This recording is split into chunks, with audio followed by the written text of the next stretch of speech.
Bonjour, bienvenue chez Mac Forever pour un petit tour de l'application photo sur iPad. Voici la dite application. Vous disposez donc dès l'arrivée de la vue de vos photos dans leur intégralité, des différents albums, des différents événements, des différents visages ou lieux. En matière d'ergonomie, on a la fonction Pinch to Zoom qui permet de déplier une pile de photographies. Et dans cette pile,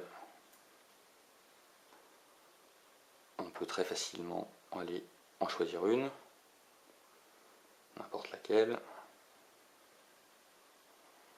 zoomer dessus, se déplacer dedans et passer aux photos suivantes.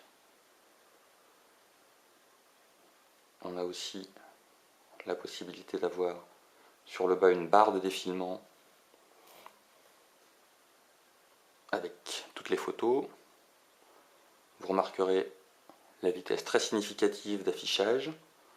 Alors il y a plusieurs astuces qui sont utilisées. D'abord, le logiciel se contente de déplacer une vignette de prévisualisation basse définition avant d'afficher l'image en pleine résolution. Mais par rapport à votre photographie originelle, le fait de la transférer sur l'iPad va affaiblir sa résolution. On est certainement sur des, sur des fichiers images de l'ordre de 4 à 5 mégapixels. Je n'ai pas encore vérifié ça précisément, mais vous voyez que on ne peut pas aller au-delà d'un certain niveau de détail, même si c'est déjà plus que raisonnable. Voilà. À partir des albums, on a la possibilité de lancer un diaporama. On choisit la musique qui est à l'écoute, le type de transition. On a plusieurs types de transitions. Une transition en positionnant les images sur un cube qui se déplace, un fondu enchaîné, un déplacement, une superposition ondulaire, un balayage et enfin le mode origami. Je vais vous montrer rapidement les plus intéressants. La cube. Sister love, why don't you break it up? You gotta let someone look into your heart. Sister love, how do you keep it up? If you don't. Origami est assez marrant, quoique un peu perturbant. Sister love, why don't you break it up? You gotta let someone look into your heart. Sister love, how do you keep it up? If you don't let no one look into your heart. As a kid, you couldn't live it up.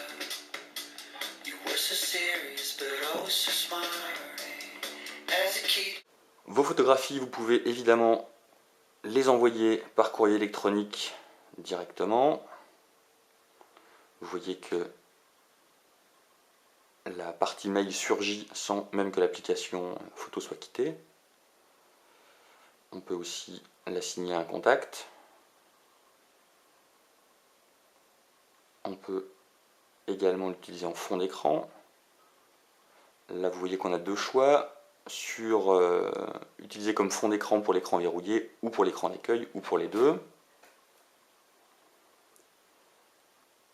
Et enfin, on peut copier la photo en mémoire pour la mettre ailleurs ensuite.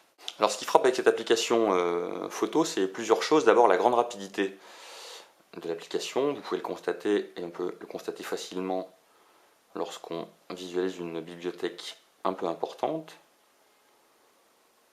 Vraiment, c'est excessivement fluide de se déplacer dans les images et de se déplacer au sein de différentes images. Et ça, quel que soit le nombre d'images qui sont présentes, c'est vraiment rapide. On remarque également, je vous l'ai dit tout à l'heure, que les images sont transférées dans une définition affaiblie par rapport à votre fichier source, surtout si vous avez un appareil photo récent. Et ça amène surtout au principal point critique, je trouve, de l'application photo sur iPad, c'est que c'est une application qui est uniquement destinée à la visualisation de photos et qu'on ne peut rien en faire. On a franchement envie d'avoir les photos en pleine résolution pour pouvoir les retravailler, et deux, des fonctionnalités de retouches légères comme on peut en avoir par exemple dans iPhoto sur nos Mac.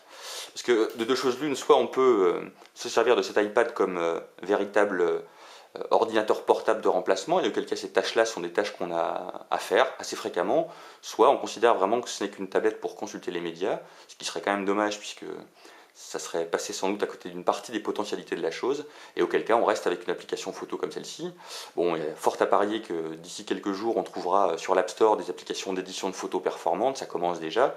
Je pense qu'on n'a pas encore fait le tour de la question, mais malgré tout, voilà, c'est une petite lacune que je voulais relever. Petite précision enfin concernant la gestion des photos, cette fois en allant sur l'application Réglages, vous avez ici des réglages qui concernent l'application photo en elle-même, savoir comment se comporte le diaporama, s'il pioche les images aléatoirement, s'il boucle et combien de temps sont affichées les images, mais vous avez aussi un réglage pour le cadre photo, qui est une application qui peut se mettre sur l'iPhone, sur l'iPad, pardon, pour se servir de l'iPad comme un cadre photo dynamique. Bon, c'est d'intérêt limité, on choisit sa transition, savoir si on zoome sur les visages et quel album on sélectionne, mais c'est peut-être rigolo pour certains utilisateurs. Voilà en tout cas pour ce petit tour d'horizon rapide de la gestion des photographies sur l'iPad et son OS. On espère que ça vous a intéressé et on vous dit à bientôt sur Mac Forever. Ciao!